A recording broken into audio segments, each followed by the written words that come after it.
রোজা আসার পর থেকে একটা জিনিস অনেক বেশি মিস করতেছিলাম, সেটা হলো বউয়া। আসলে আমাদের মুন্সিগঞ্জের মানুষ বউয়া অনেক বেশি পছন্দ করে। হ্যালো এভরিওয়ান, আসসালামু আলাইকুম। কেমন আছো তোমরা সবাই? আলহামদুলিল্লাহ, আল্লাহ তাআলার অশেষ রহমতে আমরা সবাই অনেক বেশি ভালো আছি। তো সকাল সকাল চলে এসেছি কাজ করার জন্য। আসলে কাজ বলতে এগুলি হচ্ছে আমার ছোট মেয়ের জন্য সেরেলাক বানাবো। তো আমি এখানে সেরেলাক বানানোর জন্য অনেকগুলো আইটেম ব্যবহার করেছি। আমার বড় মেয়ে যখন ছোট ছিল তখন ওকেও আমি এরকম ভাবে সেরেলাক বানিয়ে খাওয়াতাম। আসলে বাচ্চারা এই সেরেলাক অনেক বেশি পছন্দ করে। আমি কিন্তু আমার বড় মেয়েকে যখন খাওয়াতাম তখন ও অনেক বেশি পছন্দ করে খেত, তাই আর কি আমার ছোট মেয়ের জন্য বানাবো এখন। মেয়ের জন্য তো ওই সেরেলাক গুলো একদম ধুয়ে টুয়ে রেডি করে শুকিয়ে নিয়েছি। আর 2-4 দিন শুকানোর পরে তোমাদের ভাই আমাকে ভাঙিয়ে এনে দেবে এটা বাজার থেকে। এই সেরেলাক গুলো কিন্তু তোমরা ব্লেন্ডারেও ব্লেন্ড করতে পারো, তবে আমার বাসায় যেহেতু স্টিলের ব্লেন্ডার নেই তাই আমি বাজার থেকেই বড় মেশিনে ভাঙিয়ে আনবো। তবে যদি বাসায় ব্লেন্ডার থাকে অনেক বেশি ভালো হয়। আমি তো অফ ক্যামেরায় অনেকগুলো কাজকর্ম সেরে নিয়েছি, তারপরে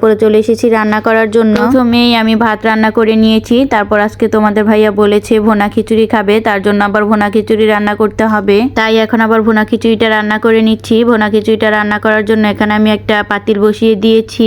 পরিমাণ মতো তেল দিয়ে তারপরে পেঁয়াজ মরিচ দিয়ে খুব ভালো করে লালচে করে ভেজে ময় মশলা দিয়ে খুব ভালো করে কষিয়ে নিচ্ছি। মশলাটা যখন খুব ভালো করে কষিয়ে নেওয়া হয়ে যাবে তারপর দিয়ে দিব কেটে রাখা মাংসগুলো। খুব ভালো করে কষিয়ে নেব। মাংসগুলোর সাথে এখানে আমি আলুও দিয়ে দিয়েছি। এখন কষিয়ে নেওয়ার পালা। যত বেশি কষাবো খেতে তত বেশি ভালো লাগবে। প্রথমেই তো বলেছিলাম আমাদের মুন্সিগঞ্জের মানুষ বউয়া খেতে অনেক বেশি পছন্দ করে। বউয়া বলো আর খিচুড়ি বলো, যেটাই বলো না কেন, দুইটাই অনেক বেশি পছন্দ করে। আসলে মুন্সিগঞ্জের মানুষের বউয়া হলে আর খিচুড়ি হলে আর কিছু লাগে না। আচ্ছা, যারা এই পর্যন্ত আমার ভিডিওটি দেখেছো, একটু হলেও যদি ভালো লেগে থাকে প্লিজ আমার ভিডিওটিতে একটি লাইক করে দিও। আর যদি খুব বেশি ভালো লেগে যায় প্লিজ আমার চ্যানেলটিকে সাবস্ক্রাইব করে দিও। সেই সাথে যদি তোমরা ফেসবুক পেজ থেকে দেখে থাকো তাহলে আমার ফেসবুক পেজটিকে ফলো করে দিও প্লিজ। সেই সাথে লাইক কমেন্ট শেয়ার করে আমার পাশেই থেকে যেও, এতে করে আমার অনেক বেশি উপকার হবে। তোমাদের একটি লাইক আমার এই ভিডিওটিকে অনেক ভাই বোনেদের কাছে পৌঁছে দিতে সাহায্য করবে। তোমাদের সাথে কথা বলতে বলতে আমার রান্নাটা প্রায় হয়ে গেছে। এখন আমি পরিমাণ মতো পানি দিয়ে নিব, তারপর ঢেকে খুব ভালো করে রান্না করে নেব।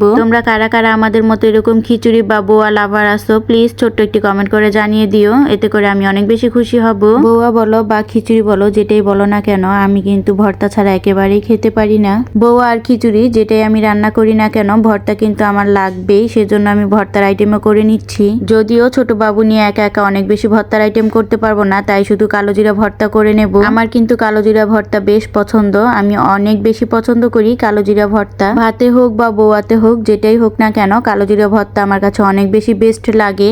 কথা বলতে বলতে এখানে কিন্তু আমার বউয়াটা একেবারেই রেডি। তো আমি এখানে বউয়া রান্না করে ঘরে নিয়ে এসে পড়েছি, এখন ঘর থেকে খাওয়া দাওয়া হবে আর কি। আজকের বউয়াটা দেখতে যত বেশি সুন্দর হয়েছিল খেতে তার চাইতে বেশি মজা হয়েছিল। অনেকে হয়তো গুলিয়ে যাচ্ছ যে একবার বউয়া বলতেছি একবার খিচুড়ি বলতেছি, কি হয়েছে আমার? আসলে কিছুই হয় না। আমরা মুন্সিগঞ্জের মানুষ বউয়াও বলে থাকি আবার খিচুড়িও বলে থাকি, এক এক সময় এক এক নাম বলি আর কি। তো খিচুড়িটা নিয়ে এসে তো বেড়ে টেড়ে রেখেছি, আর এদিকে ইফতারটাও করে নিচ্ছি। বরাবরের মতোই কিন্তু আমি ইফতার নিয়ে অনেকক্ষণ বসেছিলাম, মানে অপেক্ষা করতেছিলাম আর কি। তারপরে তো ইফতারটা করে নিলাম। আজকের ইফতারটা অনেক বেশি ভালো হয়েছিল, আর ভালো হওয়ার কারণ হচ্ছে বউয়া মানে খিচুড়ি। খিচুড়ি হলে আর কি লাগে বলো। তো এই তো বউয়ার সাথে আমি ভর্তা নিয়ে নিয়েছি, ভর্তা নিয়ে এখন খুব মজা করে খেয়ে নিব। অনেক বেশি টেস্টি হয়েছিল। আর এই যে এখন যে ভয়েস দিচ্ছি, ভয়েস দিতে যেও আমার অনেক বেশি খেতে ইচ্ছে করছে, কি করব, খেতে তার এখন পারবো না। যাই হোক, খেতে খেতে ভিডিওটা শেষ করে দিচ্ছি। দেখা হবে নতুন কোনো ভিডিও। ততক্ষণ সবাই ভালো থেকো, সুস্থ থেকো। আল্লাহ হাফেজ, আসসালামু আলাইকুম।